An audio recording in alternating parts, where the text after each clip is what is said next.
નમસ્કાર દોસ્તો, અમારી the daily point news channel પર આપનું હાર્દિક સ્વાગત છે। દેશ, દુનિયા, ગુજરાત અને ખેડૂતને લગતા સૌથી મહત્વના સમાચાર જાણીએ તે પહેલા ચેનલમાં નવા છો તો ચેનલને સબસ્ક્રાઇબ કરવાનું ભૂલશો નહીં।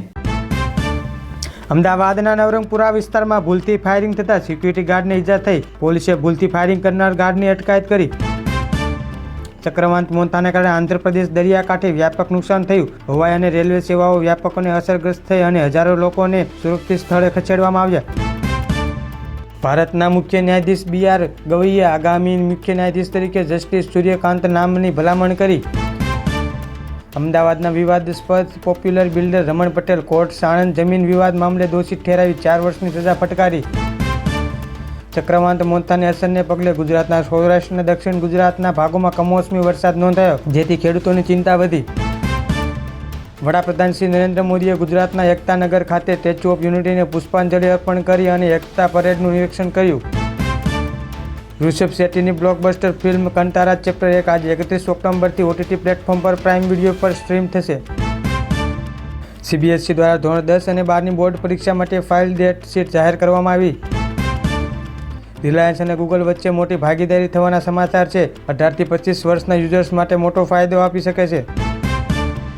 મોડાસા માર્કેટ યાર્ડના ખેડૂતોનો હિતમાં નિર્ણય, વરસાદને પગલે 2 દિવસ યાર્ડ બંધ રહેશે। અમદાવાદના પોશ વિસ્તારમાં રહેલી 17 બાંગ્લાદેશી મહિલા ઝડપાઈ, પોલીસની મોટી સફળતા।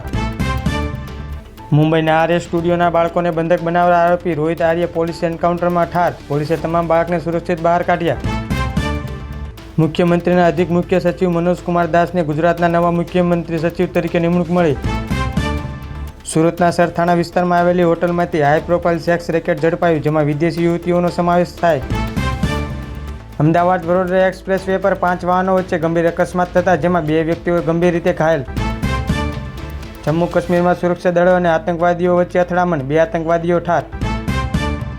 કચ્છ, પાટણ અને બનાસકાંઠા સહિત ઉત્તર ગુજરાતના કેટલાક વિસ્તારોમાં યલો એલર્ટ જાહેર।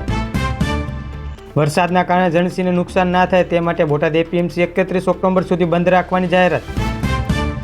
ગુજરાતના દરિયાકાંઠે ફરી એકવાર મોટા પ્રમાણમાં ડ્રગ્સ પકડાયો। સવારે ઘટાડા સાથે ખુલ્યા બાદ ભારતીય શેરબજારમાં તેજી જોવા મળી, સેન્સેક્સ અને નિફ્ટીમાં ઉછાળો। UIDAI દ્વારા આધાર અપડેટ માટેની ફીના માળખામાં સુધારો, 1 નવેમ્બરથી ખર્ચ વધશે। આંતરરાષ્ટ્રીય બજારમાં ફેરફારના કારણે ભારતમાં સોના અને ચાંદીના ભાવમાં સામાન્ય ઉછાળો। વૈશ્વિક બજારમાં ક્રૂડ ઓઇલના ભાવમાં નજીવો ઘટાડો।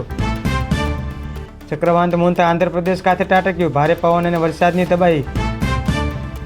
એક રિપોર્ટ અનુસાર માત્ર ભારતમાં જ વાયુ પ્રદૂષણથી 17 લાખથી વધુ લોકોએ જીવ ગુમાવ્યો। ગાઝામાં સંઘર્ષ ચાલુ, યુનાઇટેડ નેશન્સ દ્વારા તત્કાળ યુદ્ધ વિરામની અપીલ। US દ્વારા વિદેશીઓ માટે વર્ક પરમિટ સંબંધિત નિયમોમાં ફેરફારો। યુક્રેન પર રશિયા ડ્રોન હુમલો ચાલુ, આંતરરાષ્ટ્રીય સ્તરે ચિંતા। બ્રાઝિલમાં ડ્રગ્સ ગેંગ સામે સૌથી મોટી કાર્યવાહી, 132 લોકો માર્યા ગયાનો અહેવાલ।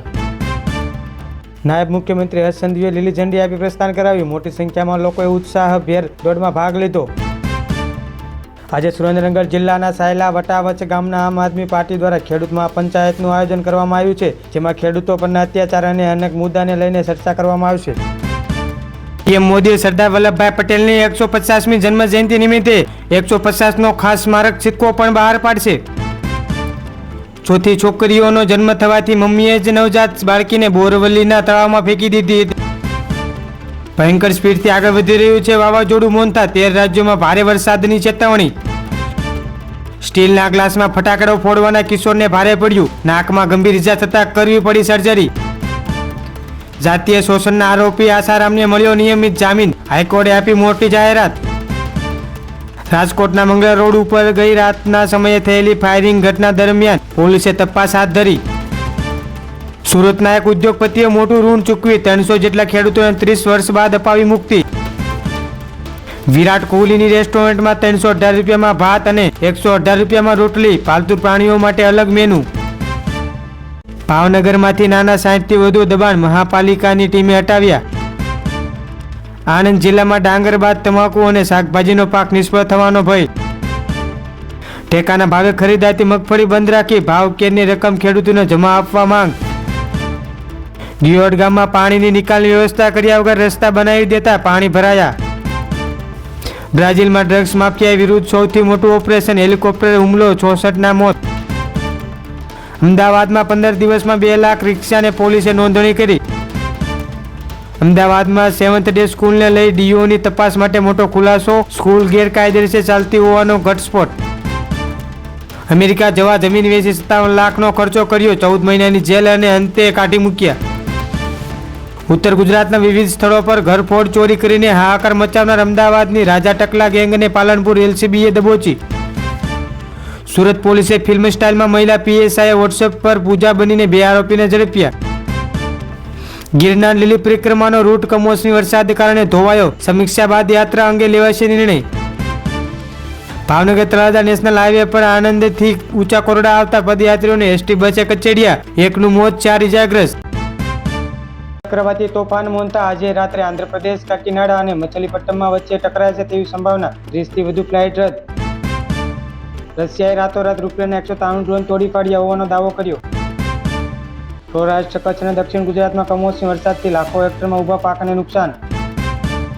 કપાસ અને મગફળીમાં ભેજ અને સડો બેસી જવાથી ગુણવત્તા બગડી, ખેડૂતોને આર્થિક સંકટ. ડાંગરના પાકને પણ પારાવાર નુકસાન થતાં ખેડૂતોએ તાત્કાલિક સર્વે અને વળતરની માંગ કરી. વરસાદને કારણે ગુણવત્તા બગડતા ખેડૂતને 50 રૂપિયાના કેળા 7 રૂપિયા પ્રતિ કિલો ભાવે વેચવાની ફરજ પડી. રાજ્ય સરકારે સૌરાષ્ટ્રના ધારાસભ્ય આગામી 48 કલાકમાં મહત્વપૂર્ણ વળતર પેકેજ જાહેર કરવાની મૌખિક ખાતરી આપી. કૃષિ મંત્રી જીતુ વાઘાણી આજે ભાવનગર, મહુવા અને સિહોર સહિત અસરગ્રસ્ત વિસ્તારોની મુલાકાત લેશે.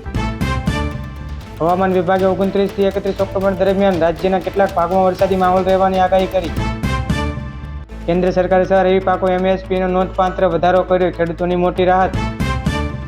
કચ્છના રાપર નજીક આવેલા ત્રંબા ગામના યુવકની ઘાતક હત્યા થતાં પોલીસે તપાસ શરૂ કરી.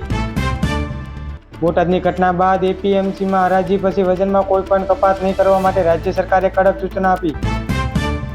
12 રાજ્યમાં મતદાન યાદીની સઘન સુધારણા પ્રક્રિયાનો આજથી પ્રારંભ, 5 કરોડથી વધુ મતદારોનું વેરિફિકેશન થશે.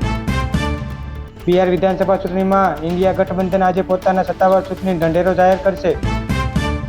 કેન્દ્ર સરકારે સુપ્રીમ કોર્ટને જણાવ્યું કે આગામી 2 કે 3 અઠવાડિયામાં નવા ચીફ ઇન્ફોર્મેશન કમિશનરની નિમણૂક કરવામાં આવશે. કેન્દ્રીય ગૃહમંત્રી અમિત શાહે જણાવ્યું કે ગ્રેટ નિકોબાર પ્રોજેક્ટ ભારતને વૈશ્વિક દરિયાઈ વેપારમાં મોટું પ્રોત્સાહન આપશે.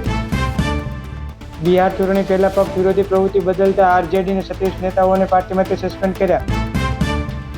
દેશભરમાં લાખો શ્રદ્ધાળુઓ ઘાટ પર સૂર્યદેવને અર્ઘ્ય આપીને છઠ પૂજાનું સમાપન કર્યું.